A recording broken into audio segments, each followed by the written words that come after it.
नमस्कार साथियों, मैं पवन कुमार आप सभी का हार्दिक स्वागत करता हूं। साथियों, historical education and social YouTube channel पर आप सभी का स्वागत है। हम यहां पर तैयारी करवाते हैं साथियों आप सभी की एनटीए, यूजीसी, नेट जीआरएफ की।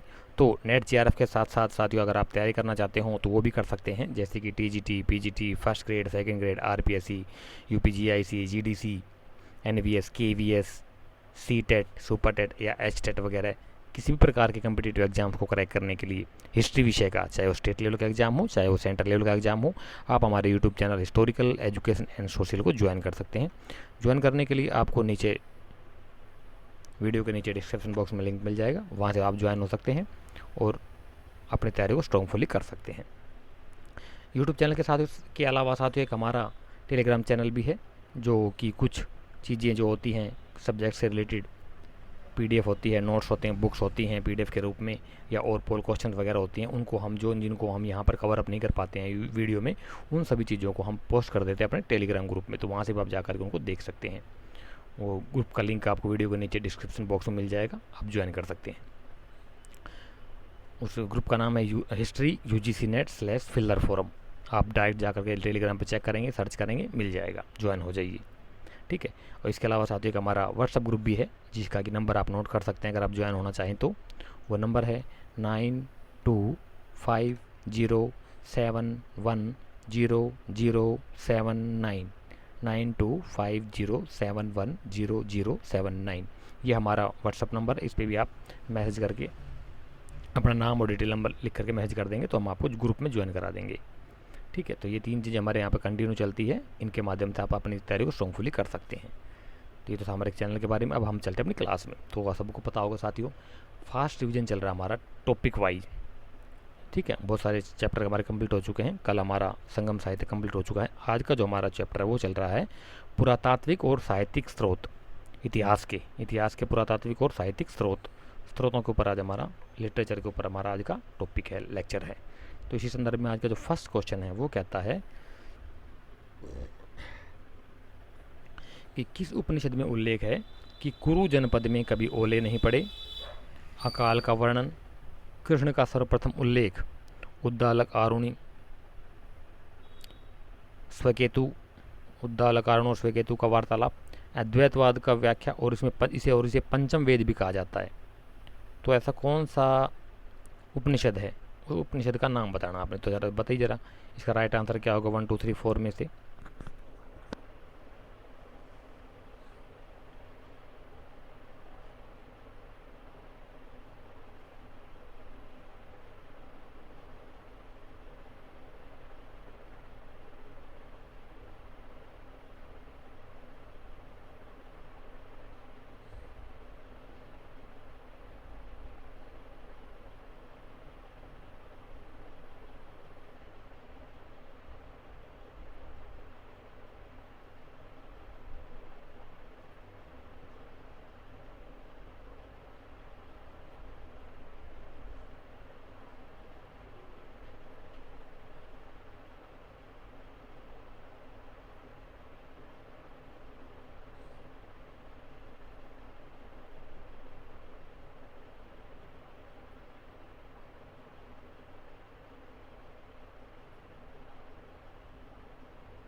क्वेश्चन का आंसर करने के लिए तो आपको सभी को 30 सेकंड्स का टाइम दिया जाता है। 30 सेकंड्स के अंदर ही आपने अपना राइट आंसर आपके अपने अकॉर्डिंग कमेंट बॉक्स के माध्यम से पुटअप करना होता है। तो क्वेश्चन नंबर फर्स्ट का जो राइट आंसर होगा साथ ही इसका वो होगा आपका ऑप्शन नंबर 3, यानी कि छांदोग्य उपनिषद।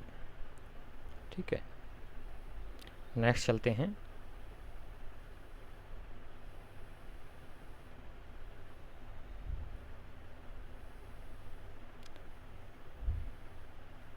किस उपनिषद में यज्ञ को टूटी फूटी नाव की संज्ञा, सत्यमेव जयते का उल्लेख, मकड़ी अपना जाल बनाती है यानी सृष्टि की रचना का उल्लेख है। बताइए सर, 4 ऑप्शन दिए गए हैं, चारों में से इसका राइट आंसर क्या होगा क्वेश्चन नंबर सेकंड का, बताइए जरा।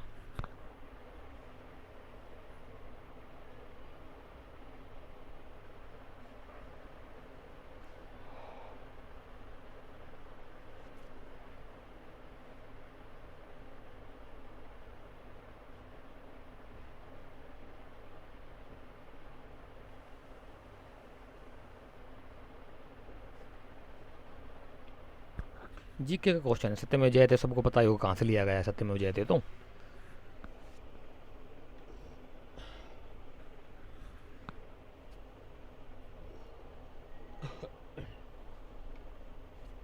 इस क्वेश्चन का सेकंड का जो राइट आंसर होगा साथी वो होगा आपका ऑप्शन नंबर 2, यानी कि मुंडकोपनिषद में से लिया गया ये सारी चीज़ें मुंडकोपनिषद में आती हैं आपके। नेक्स्ट क्वेश्चन, एकमात्र वेद जिसका कि कोई आरण्यक नहीं है। आरण्यक समझते हैं आप लोग? आरण्यक होते हैं जो वेदों के आरण्यक होते हैं ना, जैसे कि आरण्य में जो बैठ करके लिखे गए थे ग्रंथ। आरण्य बोले तो वनों में, फॉरेस्ट में, जंगलों में जो बैठ करके लिखे गए ग्रंथ, वो उन्हें कहा गया है आरण्यक, और जो कि अपने अपने वेद से संबंध रखते हैं। तो एकमात्र ऐसा वेद जिसका कोई भी आरण्यक ग्रंथ नहीं है, तो कौन सा है?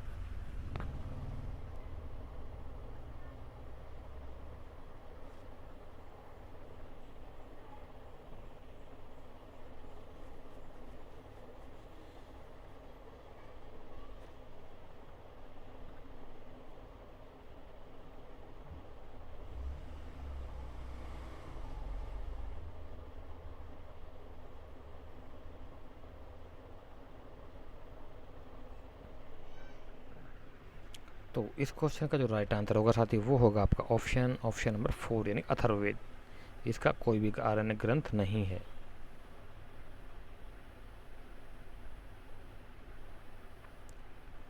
षड्विश ब्राह्मण जो कि सामवेद का है, जिसमें भूकंप का उल्लेख है, इसका दूसरा नाम क्या है बताइए साथियों? षड्विश ब्राह्मण को दूसरा कौन सा ब्राह्मण भी कहते हैं, जो कि सामवेद से संबंध रखता है, इसमें भूकंप का भी उल्लेख मिलता है हमें।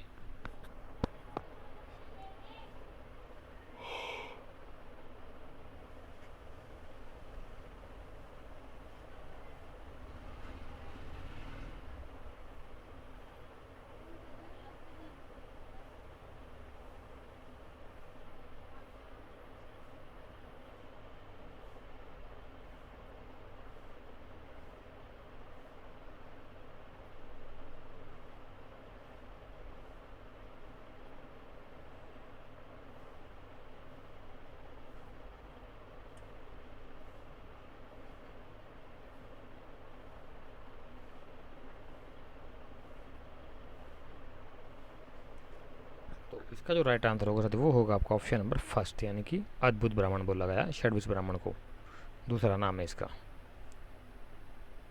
हाँ, ये बहुत इंपॉर्टेंट है सर, मैंने थ्योरी क्लास में करवाया हुआ ये क्वेश्चन। बताइए जरा, प्राकृतिक भाषा में भारतवर्ष यानी कि भारतवर्ष का उल्लेख सबसे पहले सर्वप्रथम किस अभिलेख में हुआ है? बताइए कहाँ पर हुआ है?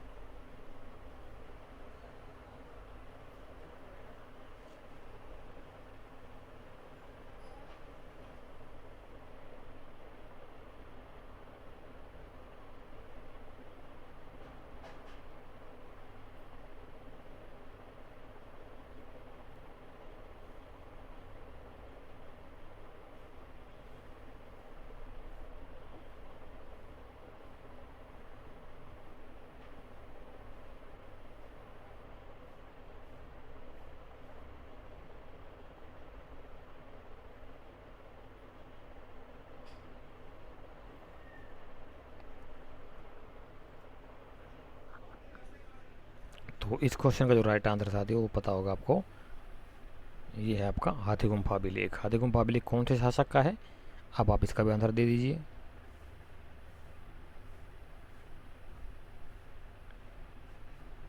समुद्र के उत्तर में तथा हिमालय के दक्षिण में जो देश है वह भारत देश है। वहाँ की संतति यानी कि वहाँ की संतानें भारतीय हैं। भारत के बारे में यह उल्लेख किस पुराण में मिलता है? बताइए साथियों, ये उल्लेख जो कौन से पुराण में लिखा हुआ है?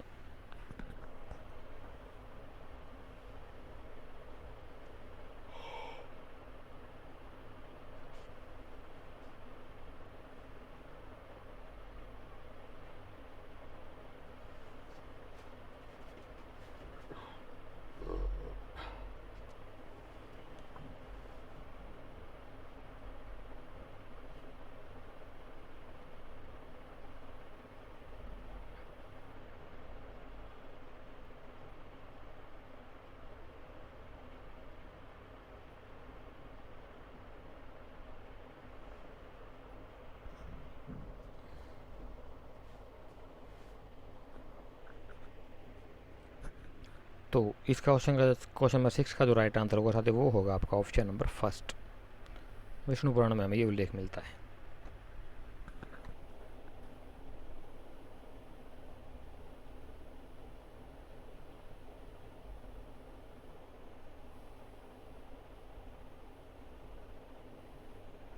बताइए, सिंपल क्वेश्चन है, सबको पता होगा कि सुदर्शन झील के निर्माण का उल्लेख किस अभिलेख में हुआ है, कौन से अभिलेख में मिलता है सुदर्शन झील का उल्लेख, बताइए साथियों।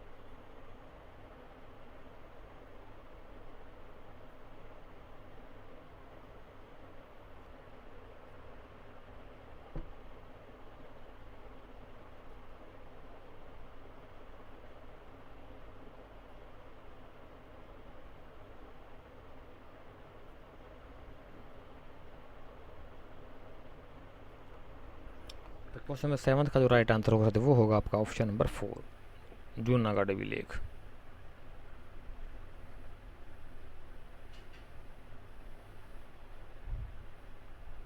कहता है कि किस बौद्ध ग्रंथ के अनुसार राज्य का निर्माण सामाजिक अनुबंधन सिद्धांत पर हुआ था।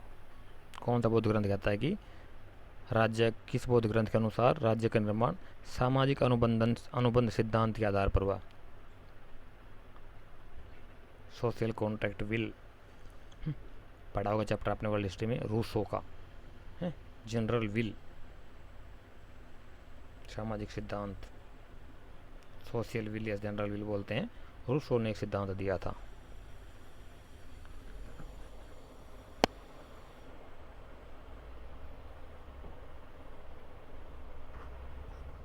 हालांकि ये वेस्टर्न पॉलिटिकल थॉट में आता है आपका। रूसो, दिकार्ते, लेबनीज, जितने बड़े फिलोसफर हुए हैं आपके, टॉलस्टॉय और आपका अरस्तु, प्लेटो, ये सब चीज़ें जो आती हैं वेस्टर्न पॉलिटिकल थॉट में आया था आपका सारा। ये हमारे फाइनल में आया था, पीजी फाइनल में।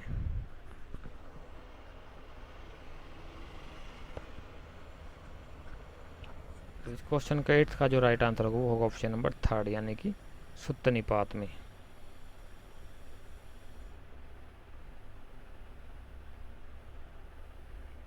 क्या कहता है क्वेश्चन, कथन और कारण वाला है। कथन कहता है कि यूनान तथा अरबी लेखों के अनुसार भारतीय में इतिहास लेखन बुद्धि का सर्वथा अभाव था।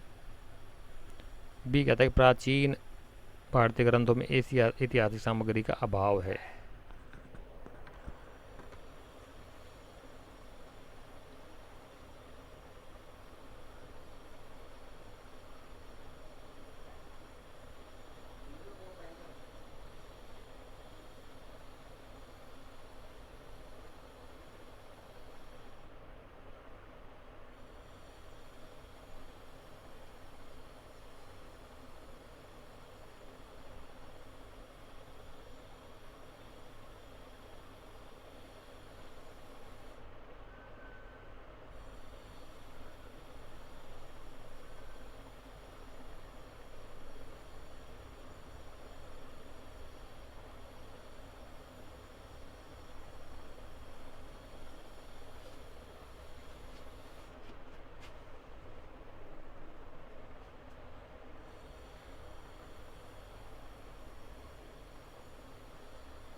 तो इस क्वेश्चन का जो राइट आंसर होगा वो होगा ऑप्शन नंबर 3, ए सही है और आर गलत है। क्लियर, आगे चलते हैं। ये तो सिंपल क्वेश्चन सबको पता ही होगा इसका। तो कौन से वेद में जादू, टोना, तंत्र, मंत्र, औषधि प्रयोग, धर्म और समाज का वर्णन है। अच्छा क्वेश्चन है। आ चुका है PYQ में। सिंपल क्वेश्चन, बताइए ज़रा कौन से में है।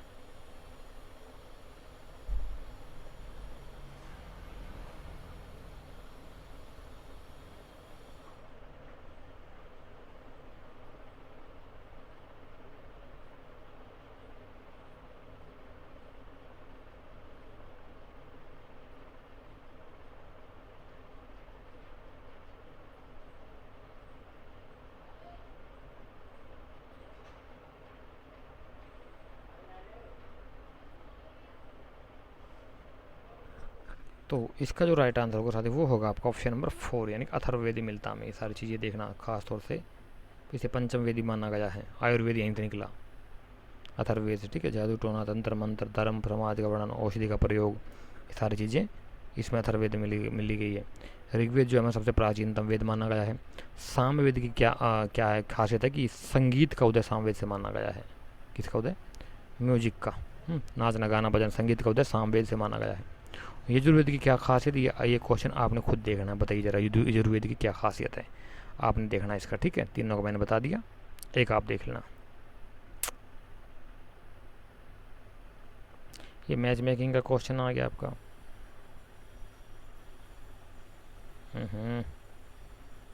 गड़बड़ हो जाती कई बार ना, इतने बड़े बड़े क्वेश्चन आते हैं। मिलान कीजिए साथी, बताइए क्या होगा।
इसका जो राइट आंसर होगा वो साथी वो हो जाएगा आपका ऑप्शन नंबर 2, यानी कि मैच कर लीजिए आप। 3 2 4 1। आरण्य का हो जाएगा आपका चिंतनशील ज्ञान, ठीक है। और बी का हो जाएगा 2। उपनिषद आ जाएगा आपका दार्शनिक ज्ञान, परम सत्ता, एकेश्वरवाद, इसे वेदांत भी कहा गया है जाता है, ठीक है। 2 4 सी का 4, यानी कि वेदांग आ जाएगा, वेदों को ठीक से समझने हेतु शुद्ध उच्चारण और यज्ञ विधान, ये आ जाएगा इसमें, ठीक। और 4 का जो आ जाएगा आपका पुराण हो जाएगा आपका ये सृष्टि निर्माण, प्रलय, काल, वंश, राजाओं का चरित्र एवं वंशावली। पुराण को धार्मिक ग्रंथ मत समझिए, पुराण जो हमारे ऐतिहासिक ग्रंथ है, आध्यात्मिक और इतिहास का बीच की कड़ी है, उसे कहा जाता है पुराण, ठीक है। ये इसका राइट आंसर।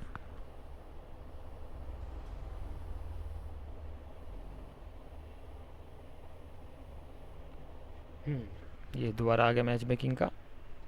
वो ब्राह्मण साहित्य था, ये आपका बुद्ध साहित्य है। करिए, एक तरफ ग्रंथ दिए, एक तरफ उनकी डिटेल दी गई है। कौन से ग्रंथ की क्या डिटेल है बताइए साथियों।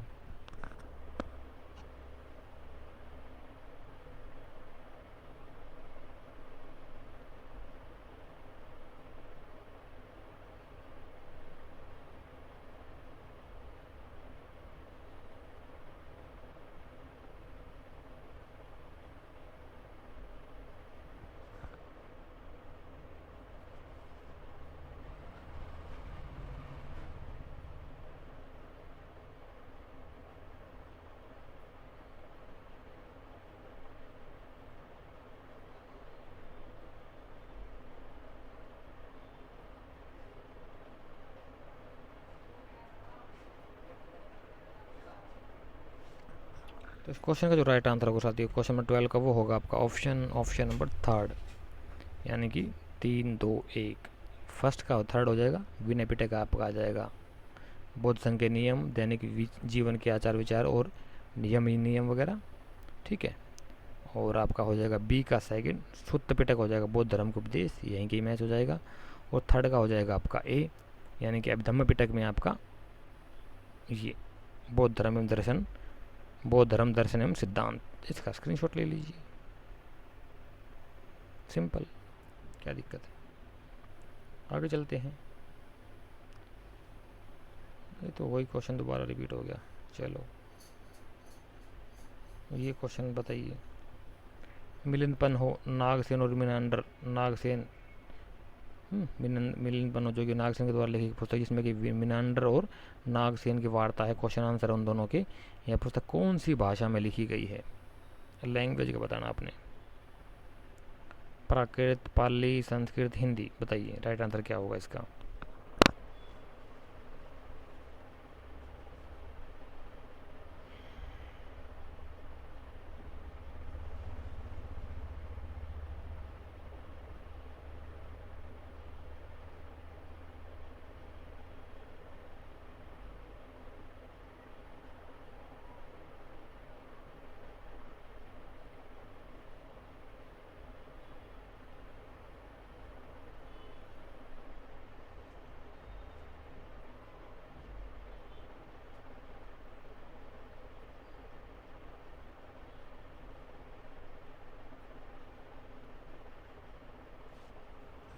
तो ये सबको पता होगा, इसके जो राइट आंसर वो है आपका पाली 2।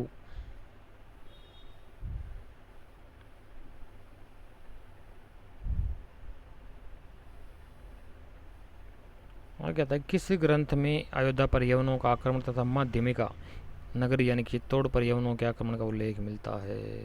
बताइए कहाँ मिलता है हमें ग्रंथ भी अयोध्या पर यवनों का आक्रमण और माध्यमिका नगरी चित्तौड़ पर यवनों का आक्रमण का उल्लेख मिलता है?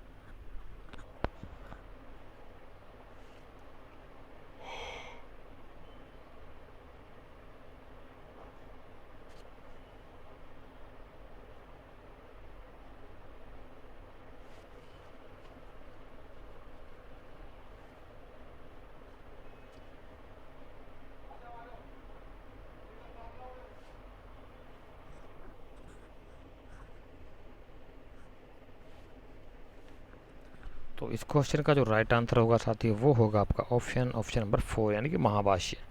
महाभाष्य किसके द्वारा लिखा गया था? महर्षि पतंजलि। ये वो वाला पतंजलि नहीं है जो योग वगैरह कराते हैं ना, बाबा रामदेव वाला पतंजलि, वो अलग है, वो अलग है। ये वाला पतंजलि अलग है, दोनों में कन्फ्यूज मत होइए। ये टीका लिखी गई है पतंजलि के द्वारा, एक मूल ग्रंथ के ऊपर टीका लिखी गई। तो उस मूल ग्रंथ का नाम बताना है आपने जिसके ऊपर टीका लिखी गई है। तो बताइए जरा महाभाष्य किसके ऊपर लिखी गई एक टीका है पतंजलि के द्वारा? आज का सवाल आप लोगों के लिए। ये तो इम्पोर्टेंट क्वेश्चन है, हालांकि पता होगा सबको। ईरानी शासक दारा के द्वारा किसे सिंधु प्रदेश की जानकारी प्राप्त करने हेतु भेजा गया था? किसे भेजा गया था? स्काइलैक्स, मिलेटस, हिकेटियस और हेरोडोटस।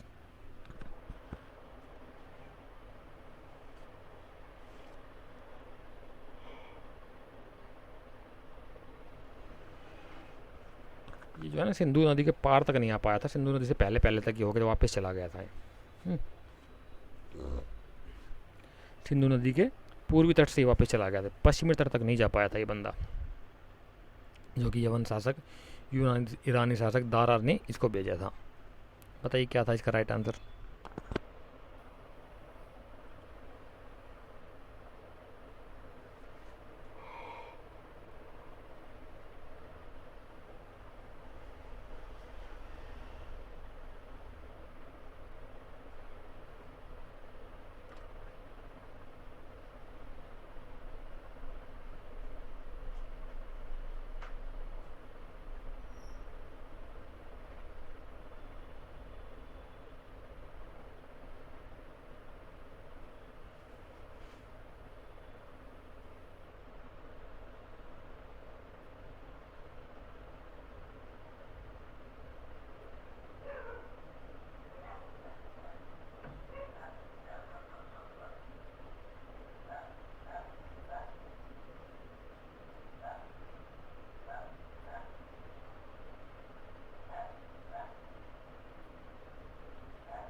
तो इस क्वेश्चन का जो राइट आंसर होगा साथियों वो होगा आपका ऑप्शन नंबर फर्स्ट, यानी कि स्काईलैक्स।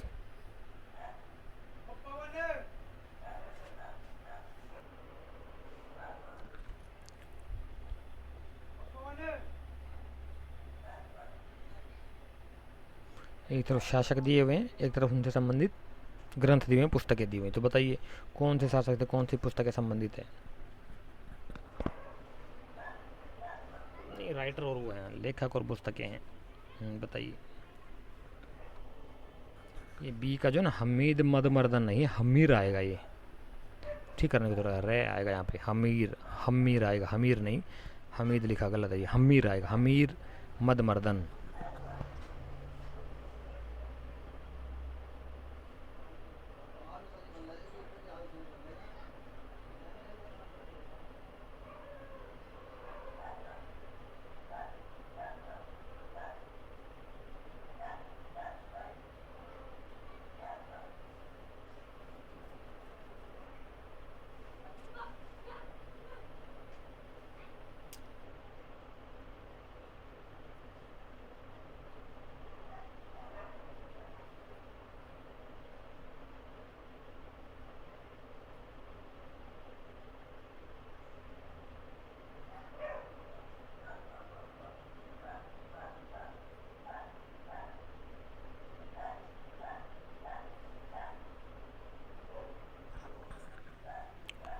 तो इसका जो राइट आंसर होगा वो होगा साथियों आपका ऑप्शन नंबर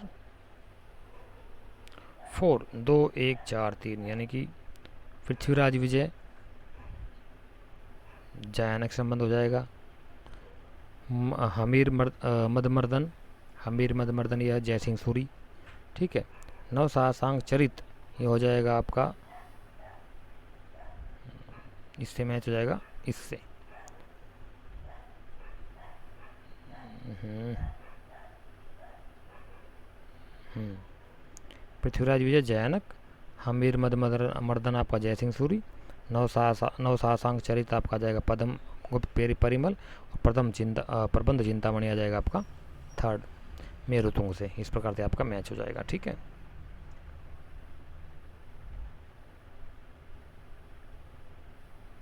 कहते हैं किस बौद्ध ग्रंथ की दैवी शक्ति के स्वरूप का वर्णन है?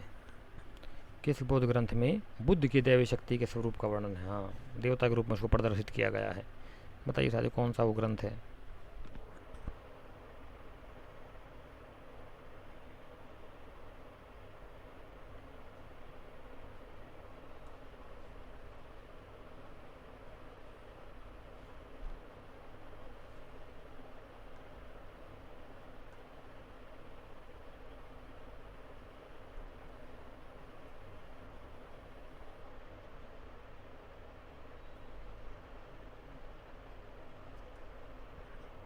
क्वेश्चन नंबर 18 का जो राइट आंसर हो जाएगा वो होगा साथियों आपका ऑप्शन नंबर थर्ड, यानी कि ललित विस्तर में आपका बुद्ध महात्मा बुद्ध का दैवीय स्वरूप का वर्णन मिलता है।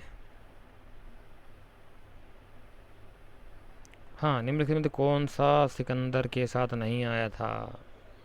कौन सा इतिहासकार था जो कि सिकंदर के साथ नहीं आया? 3 आए थे, 1 नहीं आया, बताइए कौन सा नहीं आया?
तो इसका जो राइट आंसर होगा साथी वो होगा आपका ऑप्शन नंबर 4, यानी कि एरियन इसके साथ नहीं आया था, बाकी तीनों। नियारका तो इसका सेनापति था, ये तीनों आए थे। शिवकांत की जीवनी और आयन सक्रेटिस ने लिखी थी युद्धों के इतिहास पुस्तक, एस्ट्रोब्यूलस ने लिखा था।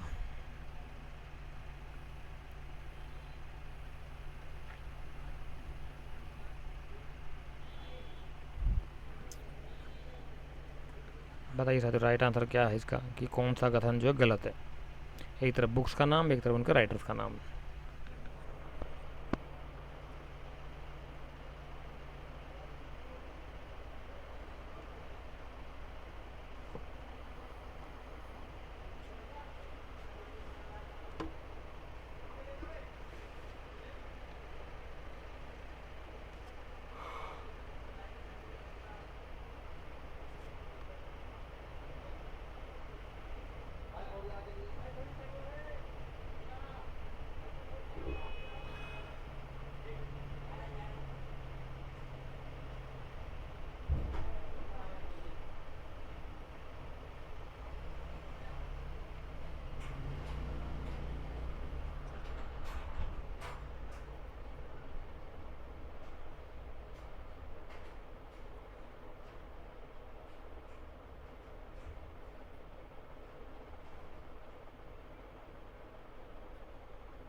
तो इसका जो राइट आंसर हो जाएगा साथी वो हो जाएगा आपका ऑप्शन नंबर 4, यानी कि आस्ट्रेबुलस सिकंदर का आक्रमण एरियन की पुस्तक है, ना कि आपके एरिस्टोबुलस की है।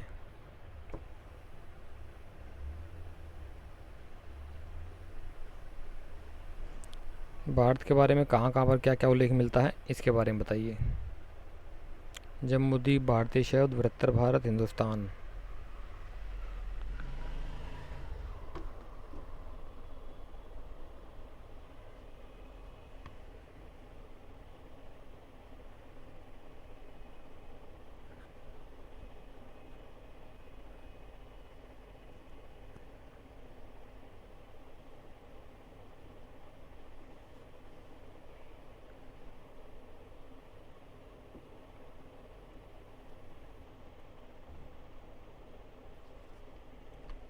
जो राइट आंसर होगा इस क्वेश्चन का वो हो जाएगा आपका साथी ऑप्शन नंबर फर्स्ट, यानी कि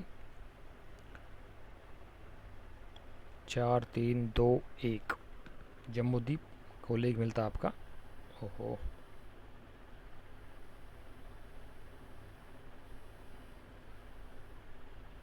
जम्बूद्वीप बोले तो आपका महावंश में सिंगल अनुश्रुतियाँ हैं, दीपवंश और महावंश, ठीक है। बृहत्तर भारत की उल्लेख मिलता है आपका थर्ड में, यानी कि नीति वाक्य में, नीति वाक्यमर्थम। बृहत्तर भारत को उल्लेख मिलता है आपका मत्स्य पुराण में, ठीक है। और हिंदुस्तान को उल्लेख मिलता है आपका, ये पता ही होगा, तो ये नक्श रुस्तम शाहपुर प्रथम के शासनकाल का है, नक्श रुस्तम अभिलेख में।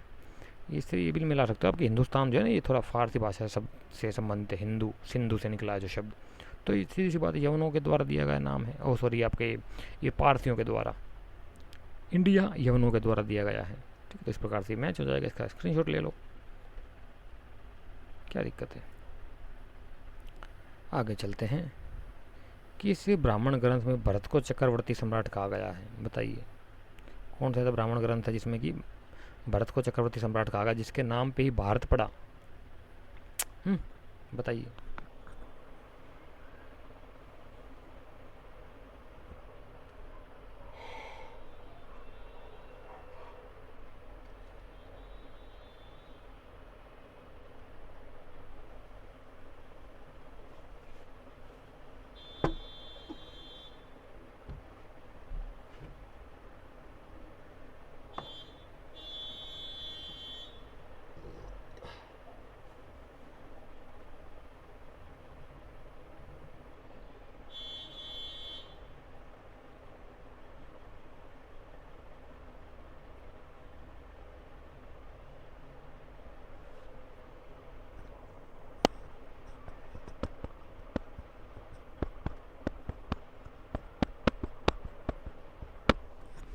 क्वेश्चन नंबर 22 का जो राइट आंसर होगा वो होगा आपका ऑप्शन नंबर फर्स्ट, यानी कि ऐतरेय ब्राह्मण में ये उल्लेख मिलता में।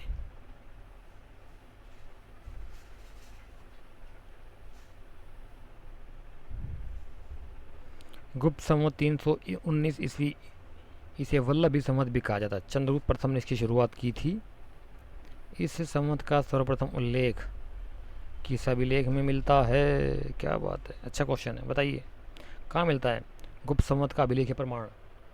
गुप्त संवत का सबसे पहला अभिलेख प्रमाण हमें कहाँ मिलता है, कौन सा अभिलेख में मिलता है?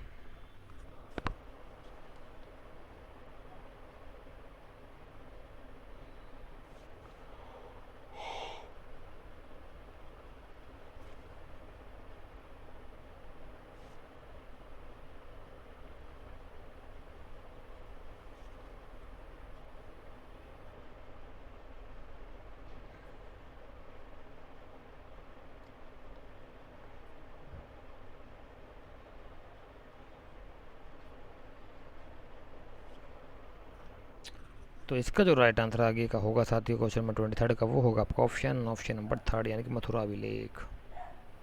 ये थोड़ा डाउटफुल क्वेश्चन लग रहा है, इसको अच्छे से देख लेना। इसमें भी डाउट लग रहा है मुझे और इसमें भी डाउट लग रहा है।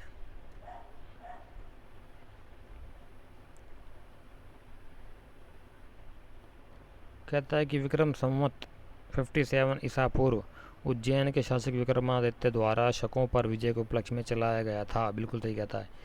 इसका प्रथम उल्लेख किस अभिलेख में मिलता है? दोनों ही क्वेश्चन इंपॉर्टेंट है साथियों, ध्यान देना इसका। पहले इससे पहले पूछा था आपका गुप्त संवत का उल्लेख सबसे पहले कहाँ मिलता है प्रमाणिक अभिलेख प्रमाण, और दूसरा कहता है कि 57 विक्रम संवत जो विक्रमादित्य के द्वारा चलाया गया था शकों के विजय के उपलक्ष्य में, उसका प्रमाणिक उल्लेख सबसे पहले अभिलेख प्रमाण कहाँ मिलता है?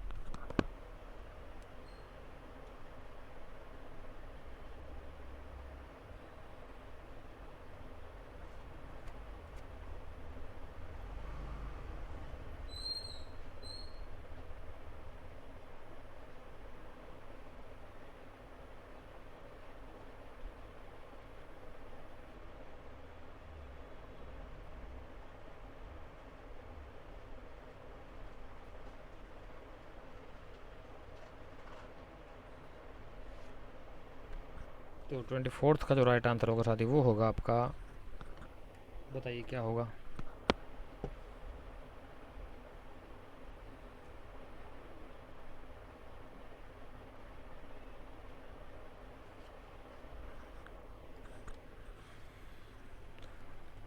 तो ये इसका होगा आपका ऑप्शन नंबर 4 जयक देव का ओखा के शिलालेख में, ये इसका राइट आंसर हो जाएगा।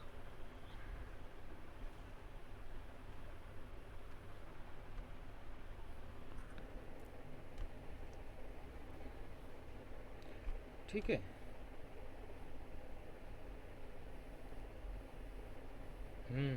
ये भी बहुत इंपॉर्टेंट क्वेश्चन है कि बौद्ध ग्रंथ ललित विस्तर में कितनी लिपियों का उल्लेख है? लिपियां समझते हैं ना, एक प्रकार की लिपि जो होती है ना, वो मूल अक्षर होते हैं जिनसे मिल करके कोई भी भाषा का निर्माण होता है, जिससे, ठीक है, जिनसे मिल करके वो मूल चिन्ह जिनसे कि किसी भाषा का निर्माण होता है उन्हें लिपि कहा जाता है। जैसे कि हिंदी और संस्कृत की लिपि देवनागरी है, इंग्लिश भाषा की लिपि रोमन है। इसी प्रकार से होता है।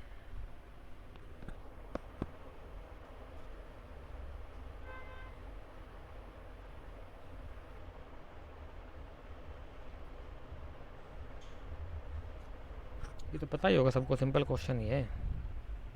तो इसका जो राइट आंसर होगा साथी वो होगा आपका ऑप्शन नंबर 3 यानी कि 64 लिपियों को उल्लेख मिलता है ललित विस्तर में। ठीक है, तो ये सारे कुछ क्वेश्चन थे जिनको हमने 1 बाय 1 करके सोल्व किया आपके सामने। नेक्स्ट वीडियो में हम इनसे आगे की और इससे आगे कुछ क्वेश्चन औरों का सोल्व करेंगे और क्वेश्चन का सोल्व करेंगे आपके सामने। तो तब तक आप हमारे साथ बने रहिए। हमारा काम अगर आपको साथ ही अच्छा लगता है तो वीडियो को यार बगैर के लाइक कर दिया करो, चैनल को मैक्सिमम शेयर करिए, सब्सक्राइब कर लीजिए जिन्होंने नहीं किया है उन्होंने। फर्स्ट टाइम जो भी स्टूडेंट्स आते हैं उनके लिए बोल रहा हूँ, और बेल आइकन को जरूर प्रेस कर लीजिए ताकि कोई भी वीडियो जब भी हम अपलोड करें तो उसका नोटिफिकेशन आपको तुरंत मिल सके। ठीक है, तो तब तक कंटिन्यू लगे रहिए साथियों। सबको पता होगा 29 सितंबर को हिस्ट्री सब्जेक्ट का एग्ज़ाम होने जा रहा है, उसके लिए अपनी तैयारी दिलो जान जुट जाइए। कुछ टाइम है अभी आपके पास, 5-7-10 दिन लगे रहिए। तो नेक्स्ट वीडियो में फिर दोबारा मुलाकात होगी तो आप सभी से, तब तक के थैंक यू सो मच। जय हिंद और जय भारत।